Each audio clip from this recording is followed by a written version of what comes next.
I'm a talking dog. I was bred to be a talking dog. I conditioned myself to be a talking dog. I am a storyteller by nature.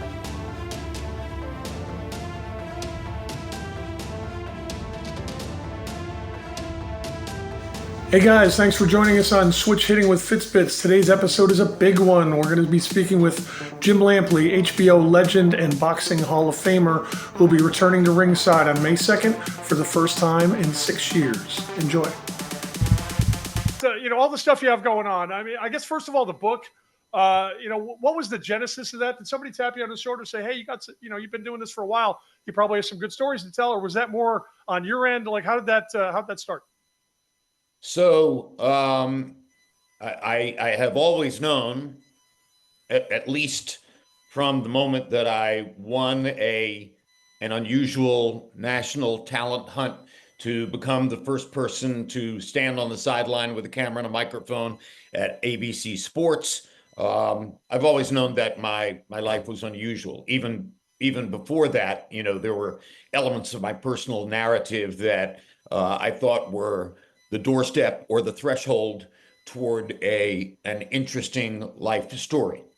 And I was raised by two nonstop inveterate storytellers who used their storytelling craft to compete for my attention. My paternal grandmother, known in my family as Grandma Mid, who was in Hendersonville, North Carolina, my original hometown, who ultimately lived to be 102. And my mother, I should say, my mother, Peggy Lorraine Maria Teresa Clark Tricky Lampley, who was a double widow, widow of two World War II bomber pilots who were close friends with each other, who fought from early teenage years through an ongoing rheumatic heart condition, which prompted her ultimately to have four different open heart surgeries. Um, all of those conditions, skipping in the fourth grade in Hendersonville, North Carolina, and winding up in school in Miami with all my classmates 1 year older than me. I realized that my life has been unusual, and as it went along, and most particularly as my sports broadcasting career developed and progressed, and as I wound up concentrating on boxing, which was the first sport my mother had introduced me to when I was 6 years old. I've always known there's a story there. Okay. And you feel a little bashful and self-conscious if you begin thinking about, well, maybe people would read my autobiography. But as time went on, I grew more and more confident in the possibility that this story is unusual enough if I tell it in the right way and I tell it in a legitimately self-deprecating fashion, people might be interested in reading it. And all that filters into the title, It Happened, which comes from one of my most famous boxing calls, Sure. and the content of the book, which, as the subtitle says, is based on my uniquely lucky life in sports broadcasting. Some of my friends say to me, why do you use lucky? You had skills. You were so good. You set yourself apart in so many ways. And I say to them, if you are the person who was chosen from among 432 candidates out of a talent hunt to become the first person ever to stand on the sideline of a football game with a camera and a microphone, and you are very demonstrably the one person among the 432 who least fits the credentials that they have advertised as what they are looking for, then you have to begin with lucky.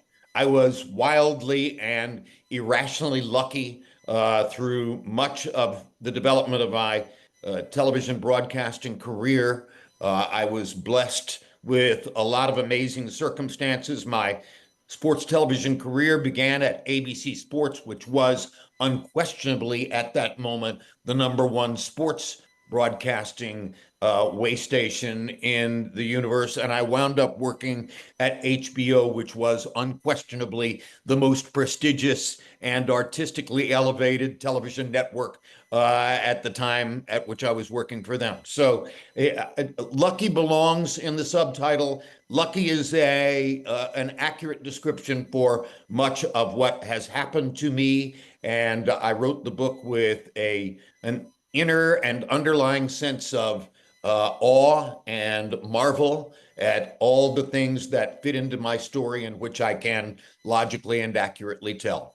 Well, like any good athlete, you put yourself in position if you're good to be lucky. So I would say that probably blends into it as well. If you weren't skilled, you wouldn't have been in the position to get called for the college job and everything since then. It's been a while since you've been at ringside for a fight. 2,337 days. I went back and did the Wow. count as of 2,337 days. as of May 2nd. December 8, 2018 and May 2, 2025. Exactly right. 2,337. Well, So thanks. No reason, obviously, no reason that should intimidate me, right? I got to see if I can throw a scare into you. Come on, that's what I'm here for. That's not hard to Obviously, do. you're busy. You're doing a million of these. Everybody's asking you about your story and about the fights coming up and all the rest. Do you enjoy being back in the buzz again? Because it's been a little while. Are you enjoying this? Are you what's the feeling inside right now? I'm a talking dog. I was bred to be a talking dog. I conditioned myself to be a talking dog. I am a storyteller by nature and a storyteller by given background because both my mother and my grandmother were inveterate storytellers. They used that to compete for my attention. I apologize if I've said that before. But at the end of the day, it is absolutely endemic to my nature to be in some position where I can tell stories. And the place where I most succeeded in that regard, I believe, was as a ringside blow-by-blow commentator in all those years that I worked for HBO. So to have a chance to go back to doing that at what amounts to the upper tier of the sport is a tremendous blessing to me, and I could not be more grateful to Turkey Al-Sheikh, the entrepreneur who is using his creativity, his influence, and his economic power to try to help bolster boxing and bring back some of the luster that attached to it during my early years and all the years that preceded that. Now, during those, I'll throw the number out there again, 2,337 days.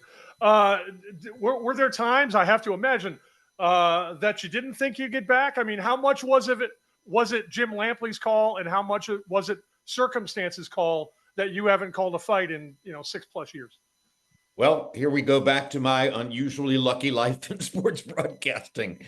Obviously, when that long a period of time goes by and it doesn't happen, then you have to conjure and consider, oh, maybe this means that my on-air broadcasting career is over. And a wonderful woman named Dale Hopkins came along with a brand new entrepreneurial creation for the coverage of boxing, which was called Live Chat, ppv.com. And ppv.com, when Dale reached out to me, was a nascent enterprise looking to make a mark by putting people at ringside who could text observations about the fights that they were watching and share those observations with others on what became an open public text chain. And I was doing that with Dan Canobio of the CompuBox family and Lance Pugmire of Boxing News and Chris Algieri, outstanding welterweight fighter. And the four of us were moving along and growing ppv.com. And I was at the David Morrell versus David Benavides fight in Las Vegas, Nevada. And a couple of members of the press corps came over to me and said, "Have you seen this post on X?" And I said, I'm not a social media person. I don't have X. No, I haven't seen the post. What is it? And Turkey Al-Sheikh had put a picture of me on X with a caption that said, "I would like for Jim Lampley to call fights or come back and call a fight." And I said, wow, this is out of the blue. Didn't expect it. Didn't really know about it. Yes, it makes the blood rush a little bit. I'll be interested to talk to him and see where it goes. And where it went is I'm coming back on May 2 to to do blow by blow and find out if I'm still good enough to do that as well as I want to do it. And I think I will be. I have no reason to believe otherwise. A great environment to return. I mean, Ryan Garcia is one of the stars of the game these days. Times Square in New York, very unique. That's got to feel kind of exciting. It's not just another casino ballroom somewhere. This is like a pretty unique place to make your return. Some of the most amazing things that have ever happened in big time boxing prize fights happened when the fights were outdoors. This begins in my memory with Jack Johnson versus Jess Willard in Havana in 1918 when Johnson lay on the canvas and literally shielded his eyes from the sun while he was being counted out after a big Willard punch. Then you go forward 1 year after that to Toledo, Ohio, July 4, 1919, when Dempsey annihilated Willard to seize the heavyweight championship back from him. And it was 90 some odd degrees in Toledo that day. And Dempsey delivered one of the most savage beatings ever seen in the ring, knocked out 5 of Willard's teeth, broke some of his ribs, et cetera, according to legend, all the way through to Yankee Stadium in New York, one of my last several fights at HBO, when Yuri Foreman was fighting Miguel Cotto. Miguel Cotto, yes. Foreman's corner threw in the towel. Arthur McCanny Jr. picked up the towel and threw it back out of the ring. All of us were sitting at ringside saying, what in the world is he doing? That's a universal symbol of surrender, which Mercanti apparently at that moment decided to forget or whatever.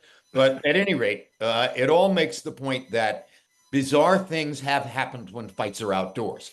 Now we go to Times Square. How are you going to police and organize that setting? You know, who gets to see the fight? Who doesn't? Why? Just the unusual nature of a card which doesn't just have one main event, but really has three with 3 main event fighters fighting for identity levels that might help them to stir up big fights against each other. A very creative entrepreneurial approach. And once again, thank you, Turkey Al-Sheikh. Yep. And there you are. We've talked a little bit in our little chat discussions about some of the big events you've called, about some of the favorite fights you've called. And when you use that term favorite fights, and it can mean whatever you want it to mean, is there a common denominator when you list off, a half dozen, 10, whatever, fights that you consider your favorite, are the ones that you've called? Are there common denominators that blend them together? What is it about those fights that made them rise to that level? Well, entertainment value is the thing that most moves and impresses me. There are other things like political value and organizational value and championship resonance and stuff like that. But at the end of the day, do you see fascinating combat, the kind of combat that causes you to catch your breath and say, oh my gosh, human beings can actually do this? And how in the world do they do what they do? And, that takes you to Holyfield Bowe 1, Gaddy Ward 1, 2, and 3, especially Gaddy Ward 1, Barrera Morales, all 3 fights. Some of the great fights in Oscar De La Hoya's career, particularly the Fernando Vargas fight, his 2 wins over Julio Cesar Chavez. There are, countless great fights that exist in my memory as things that I will never, ever forget. I have sentimental attachments to some of them because of my deep love and affection for Emanuel Stewart, the great trainer who became the closest male friend I ever had. All those things filter into my long list of favorite fights. And then you go back to my childhood, the very first fight I ever watched, Sugar Ray Robinson versus Bobo Olson for the middleweight championship in 1955. I was 6 years old. My father had died the year before. My mother took me down the hall at a neighbor's party and sat me down in front of a tiny television set on a TV dinner tray and said, "Sit right here. You're going to watch Sugar Ray Robinson versus Bobo Olson for the middleweight championship of the world. In the next 90 minutes, a man named Don Dunphy is going to teach you everything you need to know about boxing." Dunphy's voice is still in my ear. Dunphy was still the broadcaster of record when I watched when I watched the amazing fight between Emil Griffith and Benny Kid Paret, Correct. and learned the most withering lesson that you can learn about professional boxing and its potential implications. So, and obviously the very first live prize fight I ever attended, Cassius Clay versus Sonny Liston, Miami Beach, February 25, 1964. What happened in Lewiston, Maine the following year. These are all things that are locked into my consciousness and a part of my gestalt, if you will, with regard to boxing, if you will. Well, the two posters behind me, I don't know if you can see them. One is the Ali One is from Hearns Barkley. Hearns Barkley too. I was a Tommy Hearns fan growing up, so Emanuel Stewart was clearly huge for me. And the other one is Lewiston, Maine, and standing over what with the photo being cropped that way at the bottom of Ali's trunks. What we don't get to see is between the V of his legs in Right. Neil Leifer's the other iconic side of the ring. photograph. Yeah. You can see an AP writer named Herb Scharfman in the front row, and then a couple of rows behind him, the very young Larry Merchant standing Oh up. wow. Yeah, standing up with his jaw dropped in what is an highly identifiable Merchant expression of awe and disbelief and stuff of that nature, like that, right between Ali's legs and beyond the head of Sharpman. That's I need to go back and relook at that earliest photo. vision of Larry Merchant in Wow, that's Lewiston, Maine. So that's, yeah, I know those behind you. And of course, you know from our conversations that Emanuel Stewart became my closest and dearest male friend.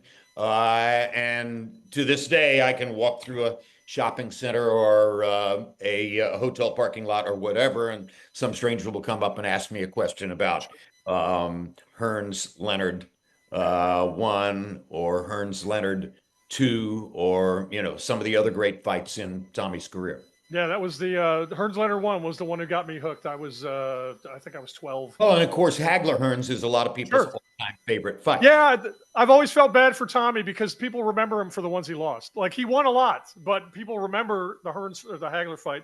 They remember the Ray fight, and then on the second tier is like the Duran fight and some of the other ones. But I always felt bad for him as a fighter because if they remember you for the ones you lost, it's probably not the same as. Oh, I'll never forget. He knocked Ray down in the second fight twice. and wound up with a draw. And that was the night that I was thinking to myself, what does Tommy have to do to reverse this particular string of luck? And his brother had been shot to death in a street incident in Detroit. Days before. Yep. The day before.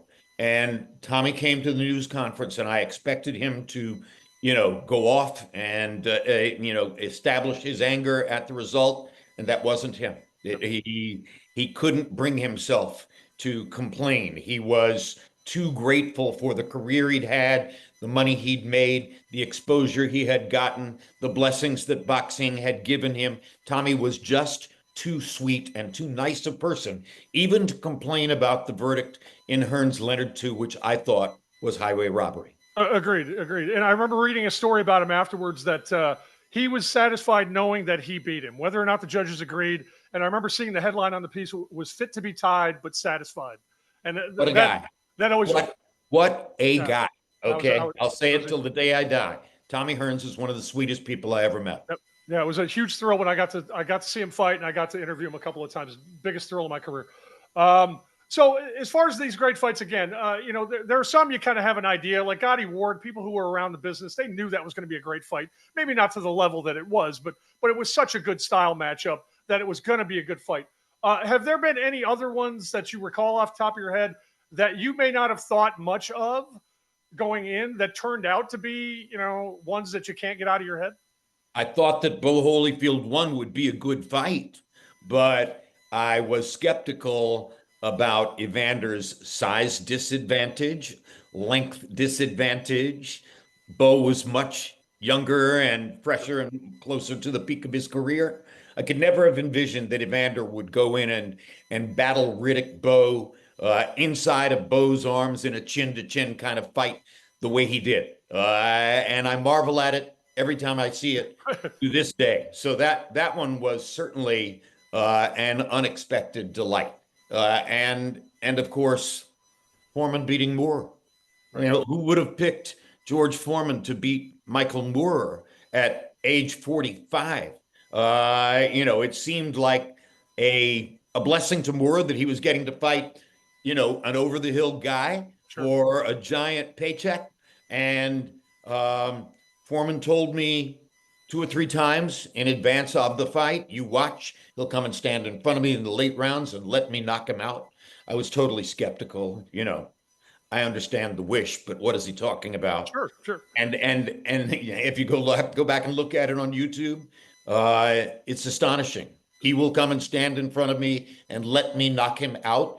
It appears that that's exactly what happened. And So that's where it happened came from, correct? that's exactly where the title of my book comes from, because in my head, as I'm watching Joe Cortez count and he's getting to 6, 7, and I'm thinking, oh my God, why didn't I stay up in my room last night and dream up a caption for this? Why do I not have something at hand which will make people remember it? And what I remembered was George having told me 2 or 3 times, you watch, he'll come and stand in front of me and let me knock him out. And that is where it happened came from, because I was really speaking to George at that moment. It happened.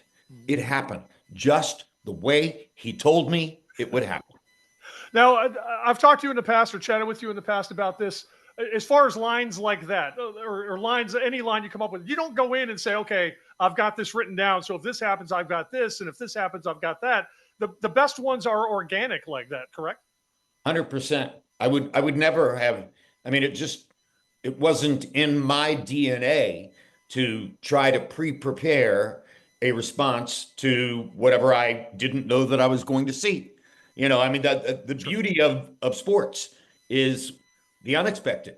The expected, people get up and walked out. Yeah, that was what I expected.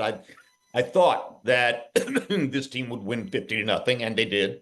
That's not overwhelmingly exciting. Right. Overwhelmingly exciting is when you see something you never dreamed you would see, whether it's Foreman knocking out Moore, whether the kind of mayhem that you saw in Arturo Gatti versus Mickey Ward 1 takes place, when it appears two guys are absolutely trying to kill each other, and eventually they fall in love as the result of that kind of combat.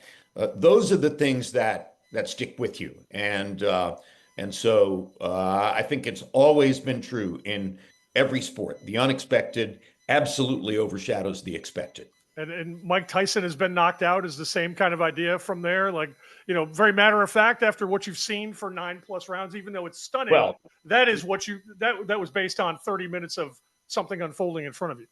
yes, that was based on 30 minutes of something unfolding in front of me.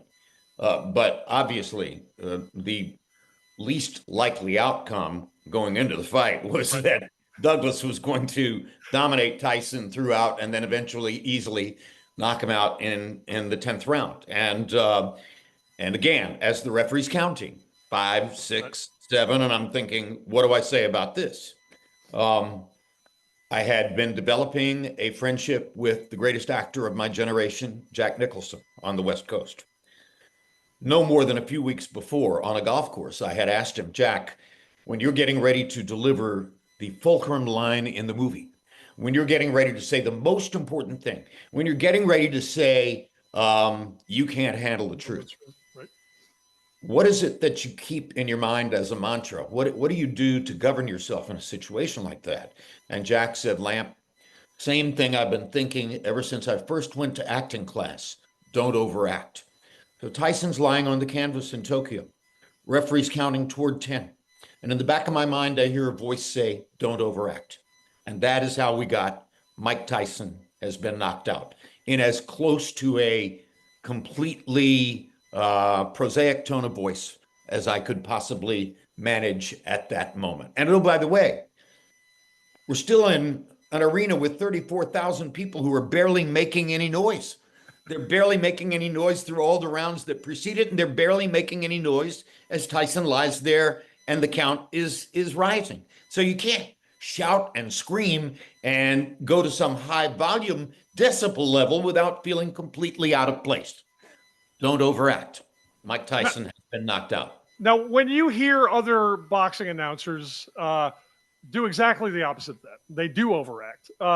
You cringe. You just okay. I like my style, and I'm staying on this road. What is your reaction when you hear them call maybe the same kind of fight, but go completely the other direction with it? I try not to compare myself to other boxing announcers too frequently. It's a challenging job. It's different from other sports because it's so subjective. You can bring in five different professional observers to watch the same round, and they might see five entirely different things. I always tell my friends who say, okay, how could the judges have possibly scored it that way? That's such a travesty. That was terrible. And I always say, try it. Go sit at ringside sometime or do it in front of your television set. But you got to do it the real way. You got to remember that once the bell sounds to end the round, you have 5 seconds to write a name on a piece of paper. And that's what you're living with for the rest of your life. 5 seconds to conjure that verdict and write down a name on a piece of paper. And you never know. Something could happen in the last 3 or 4 seconds of the round that swings the balance from one side to another. So again, I always say to people, basically, I'm saying it's not as easy as you think. And it isn't as easy as people think. And I leave other boxing announcers to their own devices in figuring out how they call the fights. I respect and admire all of them. I call the fights my way. I'm grateful that the public and broadcast entities have accepted me and given me positive feedback for what I've done. And I'm thrilled that now I am getting ready to go do it again. I went back and listened to one this morning, Oscar and Vargas, and obviously the tension between them was palpable. The fight, I believe, was billed as bad blood, if I'm remembering correctly. And I went back and looked at the end, and your line was the most satisfying, the richest, the biggest, and the most emotional win of his career when he stopped him. He just kind of spit his mouthpiece and kind of gingerly walked away after he stopped him. And the enthusiasm was just, the hair in my arms was sticking up as I was watching it. You got to walk away from some of them saying, yeah, okay, I got that one. Like, you hit a good golf shot. Okay, that was a good drive. That one felt good. When you walk away from some broadcasts, do you feel like, okay, I got to the level I wanted to be at? Well, it's interesting that you bring up De La Hoya Vargas, okay? Because the greatest of my calls in the minds and eyes of many fight fans are the ones that I understated. Mike Tyson has been knocked out. In a lot of instances, I tried for that.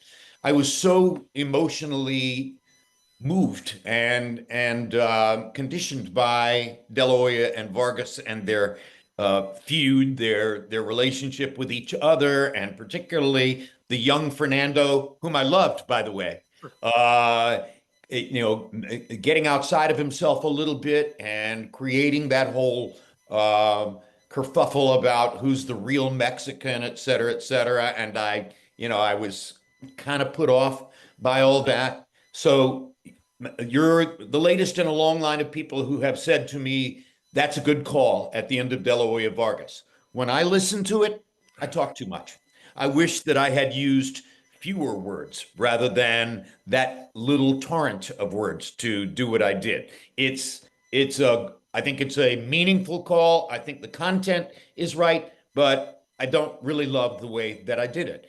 And we're all entitled to be our own severest critic if we think that that helps us. Again, over the long haul, the calls that I liked best were the ones that I understated, that I managed to deliver with word economy, that I sort of kept myself out of the narrative. De La Hoya Vargas, I love the fact that people love it. I love the fact that I still get patted on the back for it in airports. If I could go back and do it again, I would say fewer words and make it less about me and more about them.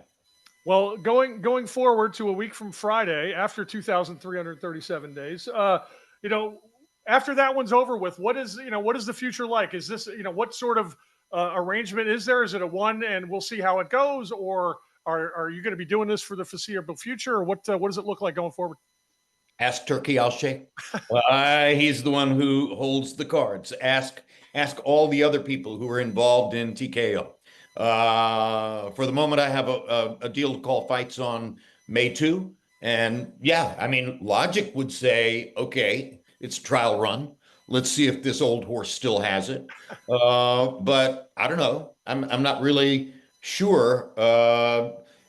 Everything is in flux in boxing now. Organizations are changing, jurisdictions are changing, fighters' relationships to the managers and promoters are changing, money's changing, locations are changing, etc. There's nothing that is not in flux. So I will wait with enthusiasm, excitement, and anticipation and love of boxing to see what comes next. All right, very good. Well, Mr. Lampley, thank you for your time. Good luck with the rest of them, and with the book, and with next Friday night. All righty. Thank you very much, Lyle. Talk to you later. Be well. Take care. Bye.